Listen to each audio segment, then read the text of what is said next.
Après ATT, quel président pour le Mali en 2012? L'Union des Patriotes pour la République tente de dresser le portrait robot du prochain locataire du Koulouba. Un exercice qui a eu lieu ce matin lors d'une conférence débat. Les hommes de médias, l'école des réformes politiques, l'atelier d'information organisé à leur intention s'est achevé. Une initiative des départements des réformes de l'État et de la communication.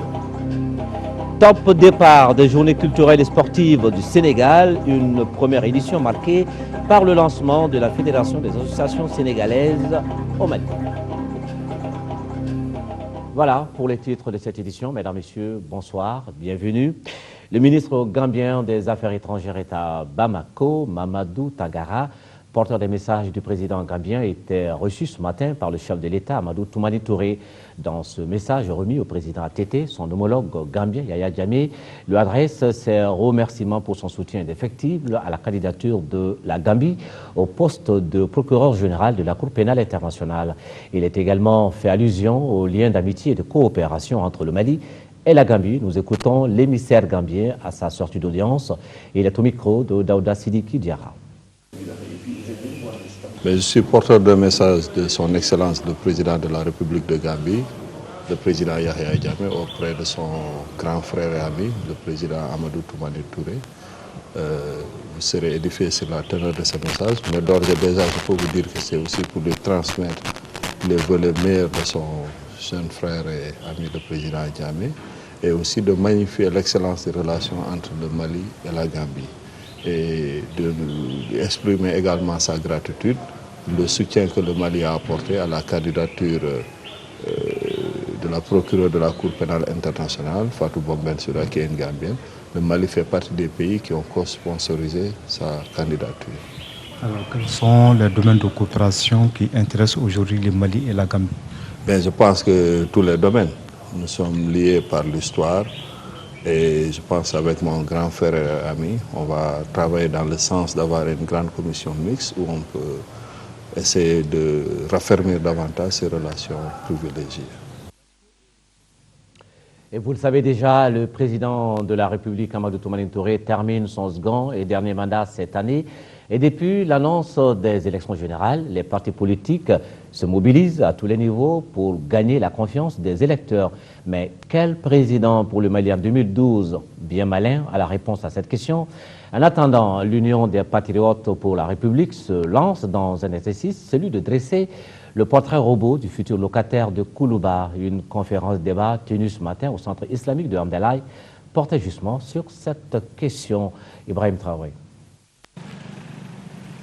Les Maliens s'apprêtent à élire dans quelques mois un nouveau président de la République. De qui s'agit-il? La question reste pour l'instant en suspens. Mais d'ores et déjà, l'on commence à dresser le portrait robot du futur locataire de Koulouba. C'est le cas ici avec les membres de l'Union des Patriotes pour la République. Les jeunes de l'URP estiment que le successeur d'ATT doit être d'abord un homme de rigueur qui va restaurer l'autorité de l'État. La crise au nord, la crise alimentaire, on peut citer la corruption, le problème de l'école malienne, qui sont entre autres des crises qui gangrènent le Mali. Donc, le candidat ou le futur président qui doit venir, il doit répondre à ces crises-là et de toute urgence. Pour répondre à la question « Quel président pour le Mali en 2012 ?», l'animateur du débat affirme simplement qu'il doit être capable de remettre les Maliens au travail afin de poursuivre les grands chantiers ouverts. Le présidentiel est une question d'individu. Et donc, qui devrait, à mon sens, réunir un certain nombre de critères, notamment, bien sûr, que cette personne-là, comme je le dis souvent, puisse monter à l'arbre de la transparence, que cette personne aime ou aima le Mali.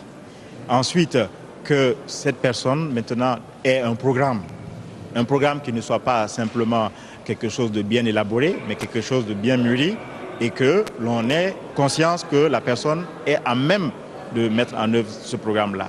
Dans les rues de Bamako, les opinions sont partagées sur les caractéristiques du prochain président de la République. Le Mali a besoin d'un président fort, surtout celui vraiment qui veut garantir notre sécurité. Mais des jeunes, ce sont des milliers, des centaines. À la fin de leur étude, c'est le chômage. Après le chômage, qu'est-ce qui vient? C'est le banditisme. Et ça, il faut éviter ça. En tous les cas, de multiples défis attendent le futur chef de l'État du Mali. Les candidats sont donc appelés à répondre à un certain nombre de critères pour gagner la confiance des électeurs visiblement très avertis. Ibrahim Boubacar Keïta, officiellement candidat à l'élection présidentielle de 2012. La déclaration était faite ce matin, c'était au cours d'un meeting au Palais de la Culture à Amadou Ampateba. Ibeka répond ainsi aux appels à candidature des associations et mouvements qu'ils soutiennent. D'entre deux jeux, le candidat du RPM s'engage à construire un Mali fort et juste avec à la clé le respect de l'autorité de l'État. Bourama Traoré. Au Palais de la Culture Amadou Ampateba, il était 11h07 ce samedi 7 janvier 2012, heure à laquelle le président du Rassemblement pour le Mali a fait son entrée dans la salle de 1000 places.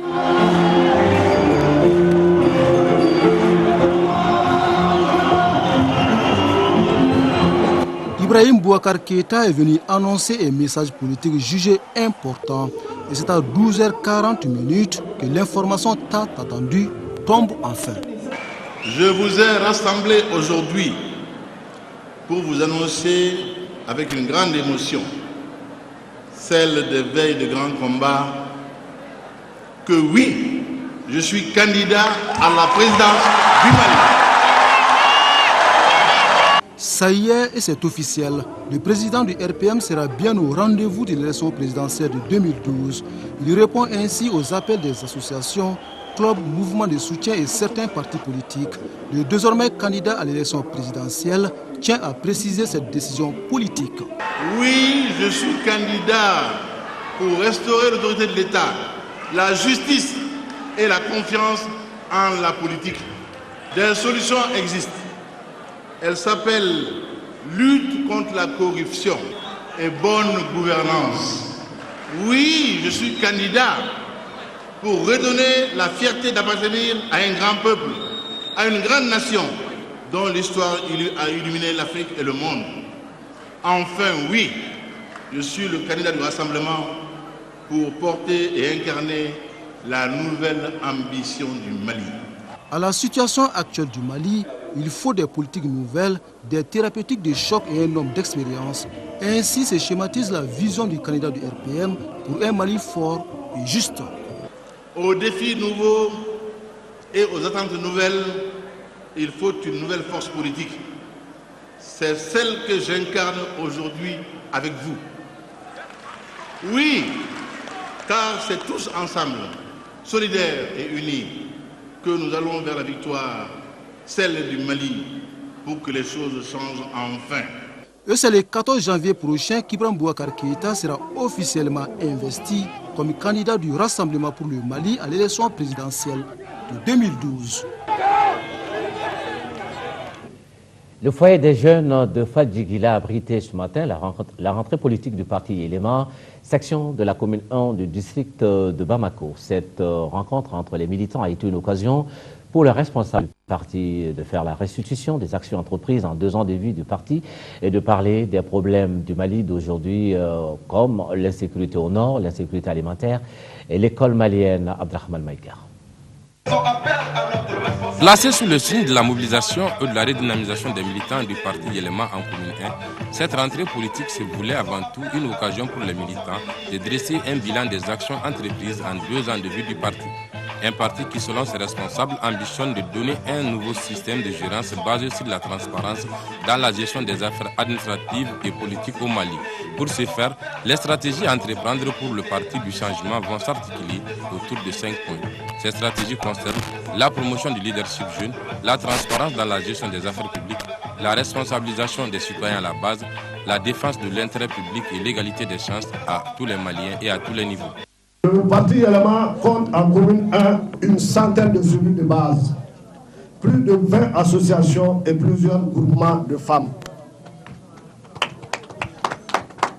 Nous avons une sous-section dans chaque quartier de la commune 1. Et enfin, la section de la commune 1 composée de 59 membres. C'est pourquoi le parti Élément est considéré aujourd'hui comme l'une des plus grandes forces politiques en commune 1, vu son degré d'implantation et l'adhésion massive des jeunes.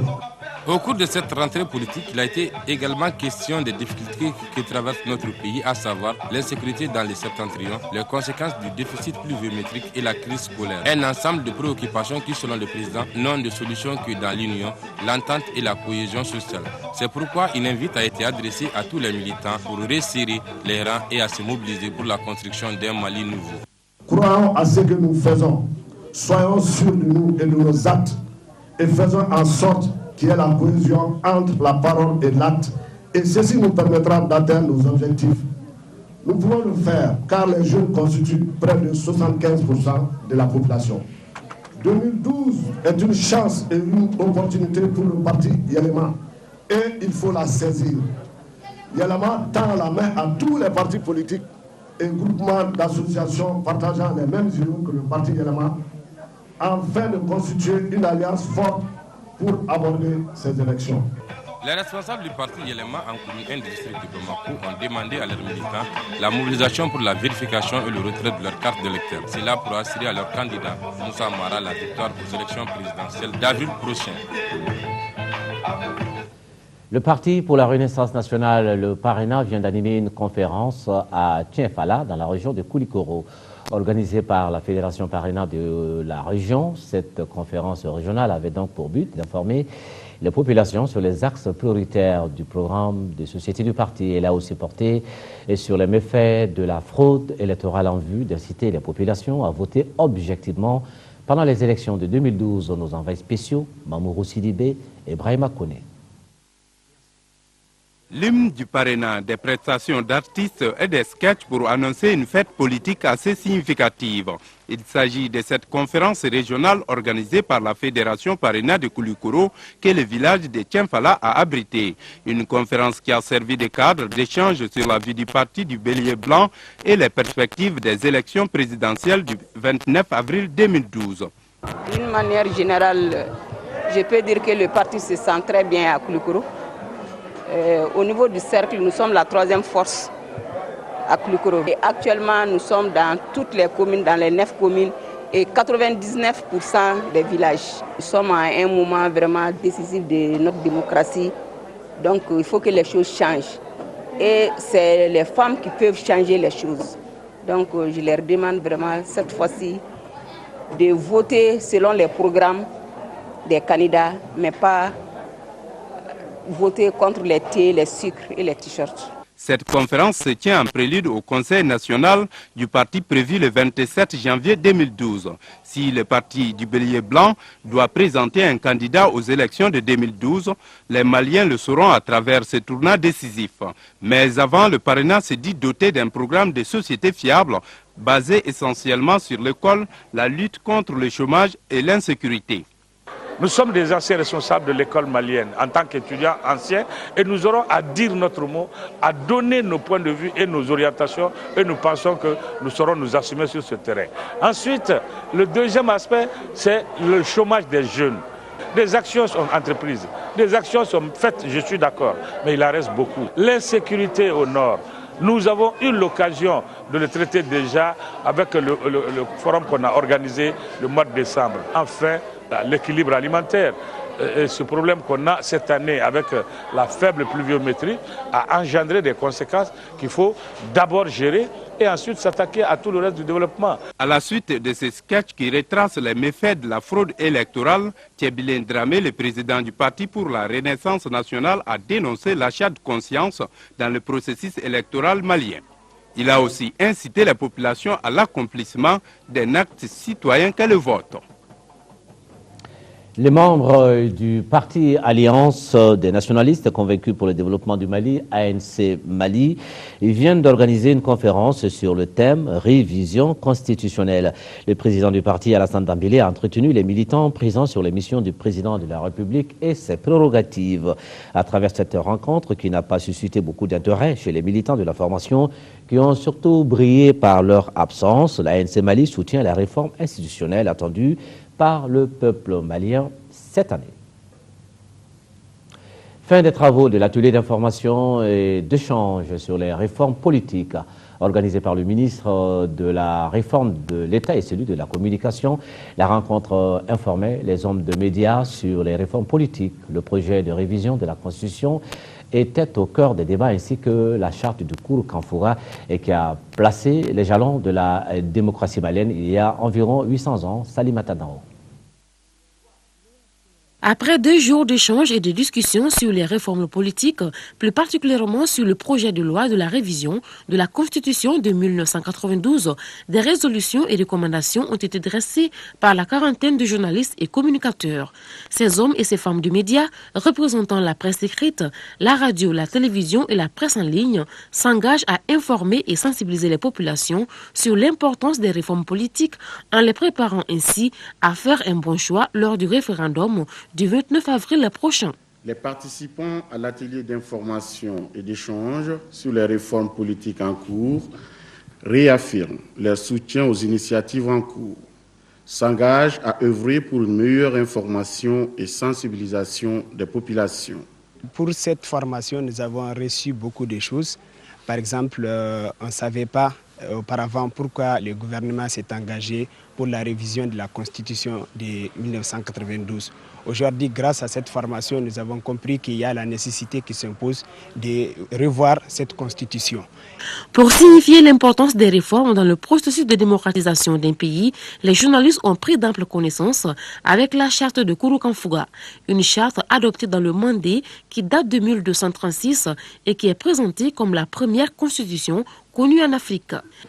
La rencontre nous a permis d'informer les hommes de médias, les hommes de presse, sur les principaux points de la réforme constitutionnelle, avec l'espoir qu'ils se feront le relais auprès des populations pour leur dire exactement ce qui se trouve dans le projet de loi de révision de la Constitution, pour expliquer ce qui est dans ce texte et pour dire surtout que ce qui est proposé est utile et nécessaire aujourd'hui pour la consolidation de la démocratie dans notre pays. Cette rencontre, qui avait pour but d'approfondir les connaissances des journalistes sur les réformes politiques, vise à guider le peuple malien dans son choix pour la révision de la Constitution prévue dans 4 mois.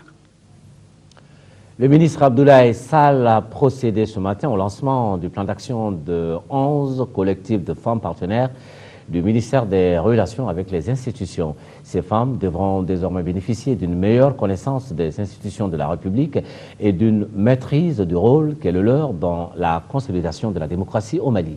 Nous retrouvons le reportage de Salimata Dao. Après la journée d'engagement du 3 décembre 2011, les 11 collectifs des femmes partenaires du ministère des Relations avec les institutions se retrouvent une fois de plus dans cette même salle de la Maison de la Presse. Cette retrouvaille est motivée par le lancement du plan d'action de leur partenariat. La cérémonie présidée par le ministre Abdoulaye Sall est placée sous le signe du dialogue interreligieux sur la connaissance et la meilleure compréhension des institutions. Ce plan est présenté en 2 axes, articulés autour d'une vingtaine d'activités. Le premier axe, c'est la connaissance et la compréhension des institutions. On peut connaître une institution sans la comprendre. Le deuxième axe porte surtout sur l'internalisation, la capitalisation des expériences probantes. Nous savons qu'on a des femmes qui se sont fortement investies dans la connaissance, dans la compréhension des institutions, mais aussi dans l'enracinement de l'état de droit dans notre pays. Chacun de nous fait partie d'une des religions. Et comme je le dis, la première institution de la République jure au nom de Dieu. Et c'est au nom de Dieu que nous avons également lancé cette campagne. Les femmes ont réaffirmé leur engagement pour la construction de l'état de droit vers lequel aspire le peuple malien. Au nom de toutes les femmes musulmanes du Mali, nous venons confirmer notre engagement à travailler avec le ministère des Relations avec les institutions pour la mise en œuvre des activités prévues dans les plans d'action. Les collectifs des femmes musulmanes, des femmes catholiques et des femmes protestantes ont reçu des kits audiovisuels composés d'un écran géant projecteur, d'une vidéo de projection et d'un lecteur DVD. Ce matériel leur servira de mener les activités d'information et de sensibilisation de la gente féminine sur les 8 institutions de la République et leur rôle. Ça sera une brique de construction pour chaque femme qui va voir toutes ces institutions et le rôle aussi de la femme qu'elle peut jouer, n'est-ce pas, pour l'avancement de notre patrie. Après Bamako, les collectifs des femmes de toutes les régions du Mali, de Kay à Kidal, procéderont à leur lancement avec à l'appui des dons de matériel audiovisuel. Cette opération à l'intérieur du pays démontre la volonté du ministère des Relations avec les institutions de travailler avec toutes les femmes du Mali sur toute l'étendue du territoire. Et nous ouvrons maintenant une fenêtre sur l'actualité hors du Mali, un tour express de quelques faits marquants sur le continent africain. Ce convoi militaire ivoirien a rapatrié ce matin à Abidjan un squelette retrouvé à Issia, à 3 heures de route de la capitale ivoirienne. Ce squelette pourrait être celui de Guy-André Kieffer. Grâce au test ADN, on saura d'ici quelques jours si c'est bien le journaliste franco-canadien disparu en 2004 en Côte d'Ivoire, alors qu'il enquêtait sur des malversations au sein de la filière cacao. Très vite, l'enquête menée par le juge français Ramael s'était orientée vers des proches de l'ex-président Gbagbo. Osange Kieffer, l'épouse du journaliste disparu, se dit pour le moment très prudente sur la découverte de ce squelette, tout en estimant que c'était une pièce importante du dossier. Première visite en Libye du président soudanais depuis la chute de Kadhafi. Omar el-Béchir a été accueilli par les nouvelles autorités libyennes, bravant une fois de plus le mandat d'arrêt international qui pèse toujours contre lui pour crimes contre l'humanité au Darfour. Dès son arrivée, le chef d'État soudanais a affirmé que son peuple avait souffert du régime Kadhafi. Il reproche au guide libyen d'avoir pendant des années envoyé des armes aux rebelles du Darfour. En Centrafrique, l'ancien ministre de la Défense, Jean-Jacques Demafout, a été arrêté à Bangui, selon Radio France Internationale. Il est accusé de tentative d'atteinte à la sûreté de l'État et d'avoir voulu prendre la tête d'une coalition rebelle. Jean-Jacques Demafout, patron de l'ex-rébellion de l'ARD, a pourtant signé les accords de paix de Bangui. Il avait même été nommé dans la foulée à la tête du programme de désarmement et réinsertion des combattants. Vous avez connu par le passé. L'Afrique du Sud célèbre le centenaire de l'ANC fondée en 1912. 3 jours de fête pour honorer le Congrès national africain, au pouvoir en Afrique du Sud depuis l'avènement de la démocratie en 1994. Ce samedi, le président Jacob Zuma a procédé à des sacrifices rituels en présence du révérend américain Jesse Jackson. Lors de ces célébrations, pas question d'évoquer les divisions politiques internes, l'ANC veut afficher son unité. Et nous revenons à l'actualité au Mali avec l'amicale des anciens élèves du lycée de Sikasso qui vient d'offrir des kits scolaires à 3 établissements d'enseignement et du sang à l'hôpital régional. Un geste qui traduit l'entraide et la solidarité entre anciens et actuels pensionnaires du lycée Monseigneur Didier de Monclos de Sikasso, une correspondance de Sidi Djourté. L'amicale des anciens élèves du lycée Monseigneur Didier de Monclos de Sikasso, en Elisco, marque ainsi d'un saut indélébile la chaîne de solidarité qui l'anime depuis sa création en 2007. Le don de sang a mobilisé les élèves du lycée, tandis que la remise de matériel scolaire et équipement, le corps enseignant et tous les élèves du groupe scolaire ont marqué la liberté. L'ensemble des fournitures et équipements se chiffre à plus de 2 500 000 francs CFA. Il se compose entre autres de téléviseurs, d'armoires pour bureau, de cahiers, d'ardoisines ou de craies. Le rêve de l'ANELISCO est d'établir une longue chaîne de solidarité. Nous espérons que cette chaîne sera un capital de relations humaines qui pourra porter haut le flambeau de la solidarité en faveur des populations. En recevant ces dons, les élèves ont tenu à remercier vivement les membres de l'ANELISCO. Nous, élèves, sommes reconnaissants envers l'amicale des anciens élèves du lycée Monseigneur Didier Monclos de Sikasso. Nous nous engageons à faire bon usage du matériel et les recettes studieux. L'éducation, qui est la base de l'épanouissement de l'être humain, a servi de cadre de réflexion des autorités scolaires. C'est pourquoi la représentante du ministre de l'Éducation, de l'alphabétisation et des langues nationales a mis en exergue le sens de ces différentes actions. Appuyer les enfants dans leur cursus scolaire, c'est un acte de générosité. Soutenir les plus démunis, surtout ceux ayant besoin de mesures spéciales d'accompagnement, de protection est encore plus salutaire. Nous venons du lycée où il y a un don de sang. Et c'est une symbolique très forte. L'école des déficiences auditives de Sikasso, qui a besoin du soutien des plus hautes autorités du pays, a procédé à quelques démonstrations sur place. La prévention et la gestion des conflits intercommunautaires sont au centre de la rencontre entre éleveurs, agriculteurs et pêcheurs à Binta-Gungu, dans le cercle de Gundam, en 6e région. Cette rencontre vise à identifier les usagers des différents lacs et amener ces derniers à prendre conscience de leur rôle et responsabilités. Une correspondance de Beidi Kone. Le système Fagibine est un ensemble de lacs interconnectés sur une superficie de 30 000 hectares. Les 16 communes du cercle de Gundam en 6e région se concertent pour prévenir les conflits liés à la question des ressources naturelles. Pour ce faire, la rencontre intercommunautaire qui se tient à Binta-Gungu dans la région de Tombouctou vise à consolider la paix entre les différents acteurs et usagers du Fagibine. La persistance de ces conflits dans les lacs en général et dans les Fagibines en particulier est une source de grande tension entre les communautés.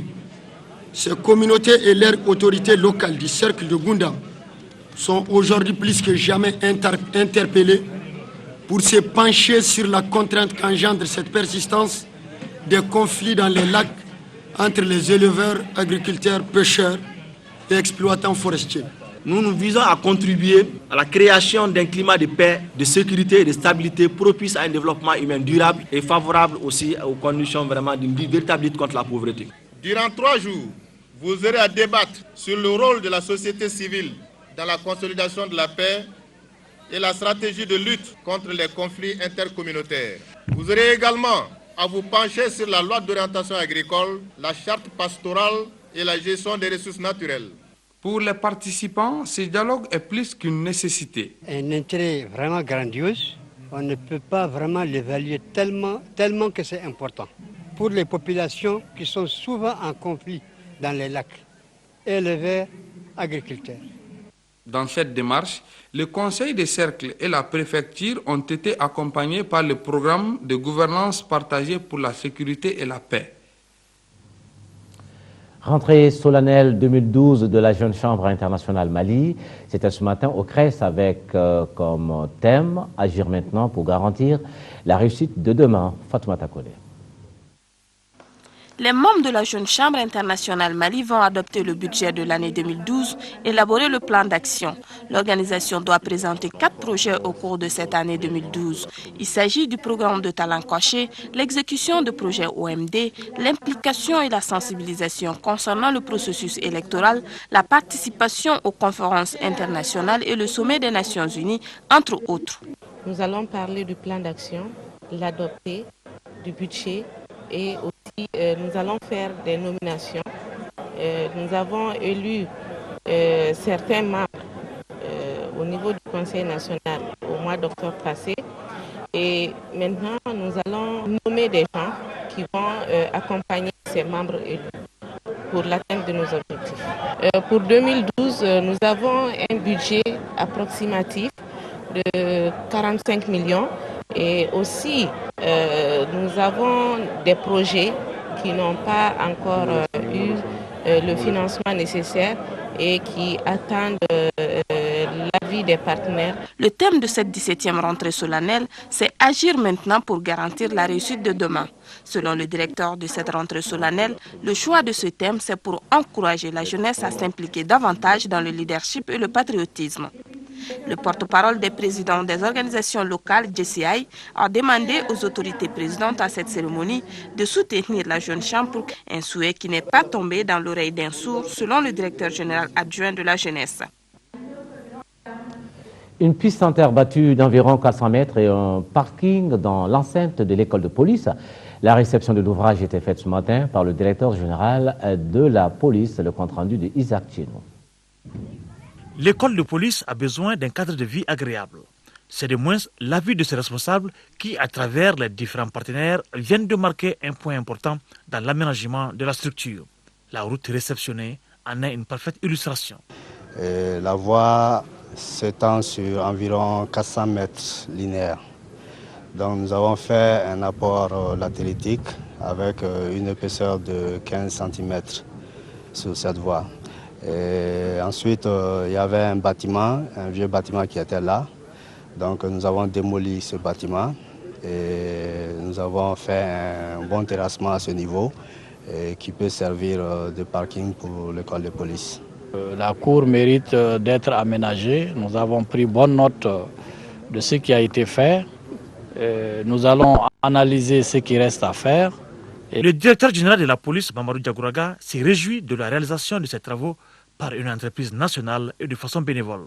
Ça rentre dans un cadre d'aménagement général de l'école nationale de police qu'on a entrepris depuis quelques années maintenant. Et chaque directeur qui passe essaie d'apporter ce qu'il peut. Et c'est dans cette optique qu'on est sur le terrain aujourd'hui. Les travaux de rénovation et de construction se poursuivent à l'école de police et portent sur les rénovations de bâtiments, la construction de complexes sportifs et bien d'autres. Les maîtres de la parole de chez nous se rencontrent. Nous parlons du Récotrad, le réseau des communicateurs traditionnels pour le développement qui tient depuis ce matin son premier congrès ordinaire. Au menu des activités, la rélecture des textes et les élections générales de 2012. Un reportage de Tchemoko Konaté.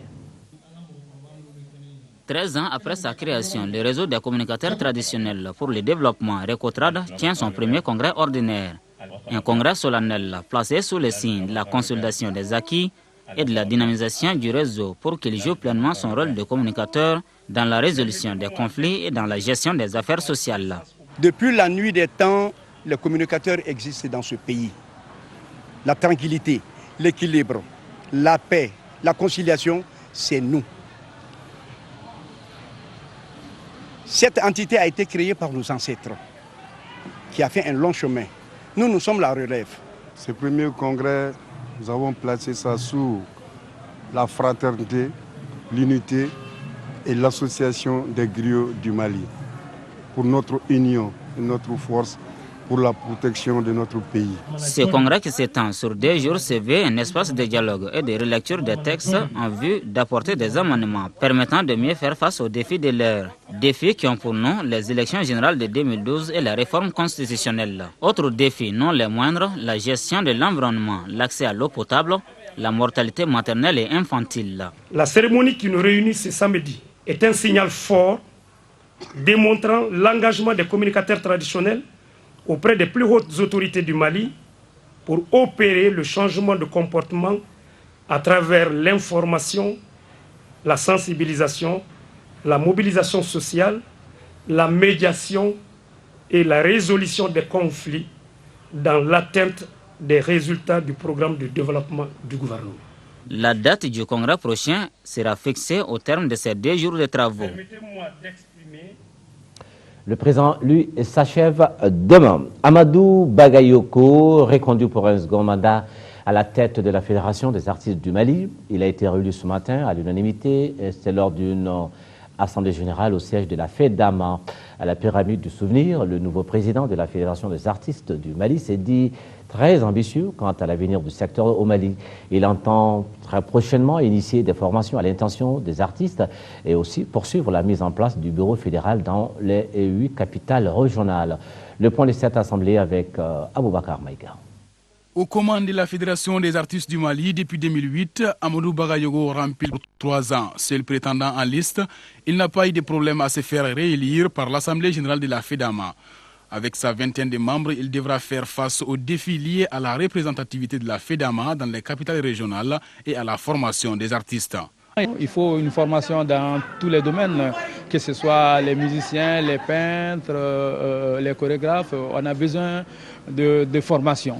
Donc on a besoin de formateurs, on a besoin d'organiser des séminaires, on a besoin d'organiser des rencontres pour que les gens soient formés, pour développer leur art, pour essayer de trouver des nouvelles technologies pour faire avancer les choses. Ça c'est beaucoup capital. Il y a aussi l'information aussi. On doit aussi informer les uns et les autres sur leurs droits. L'international musicien malien doit aussi sa réélection à un bilan remarquable. Ces 3 années d'activité sont ponctuées entre autres de la dotation de la FEDAMA d'un siège au niveau niveau de la pyramide du souvenir et du financement de nombreux projets artistiques, sans compter la mobilisation des artistes dans les festivités du cinquantenaire. On a aussi lutté pour les droits d'auteur des artistes. On a été présent dans toutes les cérémonies organisées par le ministère de la Culture ou par d'autres organisations. On a aussi été aux côtés des musiciens pour pas mal de choses. On les a assistés dans beaucoup de leurs problèmes, surtout des problèmes sociaux. Parmi les autres membres reconduits de la FEDAMA, le secrétaire général Modibo Konaté, ce dernier a interpellé ses camarades à plus de solidarité et d'implication dans les activités de la FEDAMA pour l'atteinte de leurs objectifs. Et nous parlons maintenant de l'état de la production des œuvres artistiques au Mali, et qui est justement le thème d'une conférence initiée par le réseau des jeunes leaders pour le développement du Mali. Il s'agissait donc pour ce réseau de créer, entre les acteurs intervenants dans la production des œuvres musicales, un cadre de concertation, de dialogue et de réflexion, en vue de dégager des pistes de solutions pour faire de la production musicale un métier dans notre pays. Mamoru Sidibé. Pas de développement sans culture. C'est fort de cet adage que le réseau des jeunes leaders pour le développement du Mali ont initié une conférence débat autour du thème « État de la production des œuvres musicales au Mali ». Nous avons su qu'au Mali, il y a plus de 4 ans, il n'y a pas de production. Donc suite à ça, nous avons décidé vraiment de venir en aide à nos artistes qui sont vraiment les maillons très forts de notre société. Depuis 1989, la production musicale baisse dans notre pays malgré les nombreuses œuvres proposées chaque année à la production. La principale cause évoquée est la piraterie. Dire aujourd'hui que le Mali ne regorge pas de talent, c'est une insulte. Nous avons du talent, mais comment entretenir ce talent? Nous l'avons dit, aucun artiste aujourd'hui ne peut aller seul lorsque vous parlez de l'autoproduction, comme on le dit. Ça ne marchera pas. Il faut qu'il y ait derrière les artistes, qu'il y ait une industrie culturelle capable de porter et de diffuser la création artistique.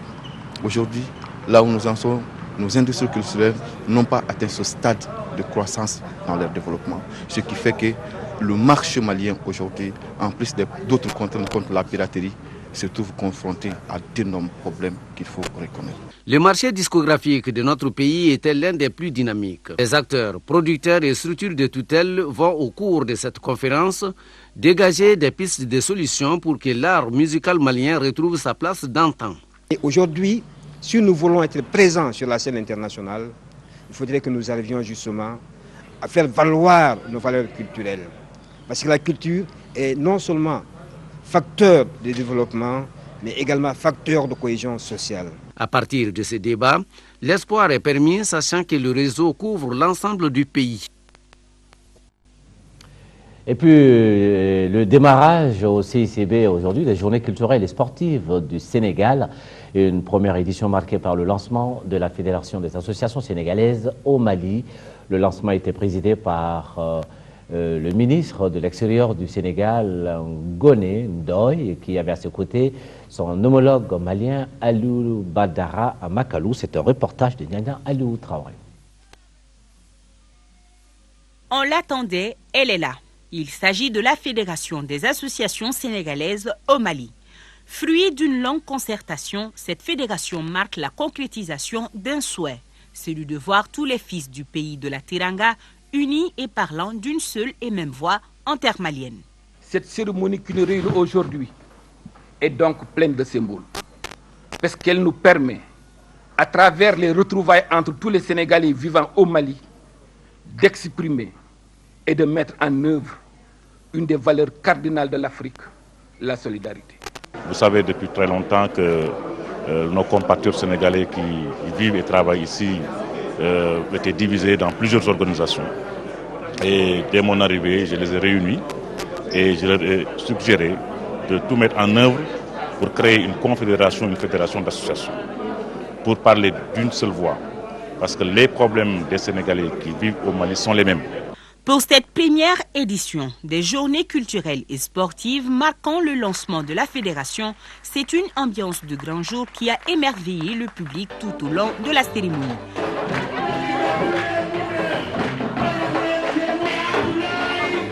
L'un des temps forts de la rencontre a été aussi le témoignage des uns et des autres. Le Mali et le Sénégal sont deux pays frères aux relations séculaires. raison pour laquelle on comprend aisément pourquoi la communauté sénégalaise est aujourd'hui bien installée au Mali.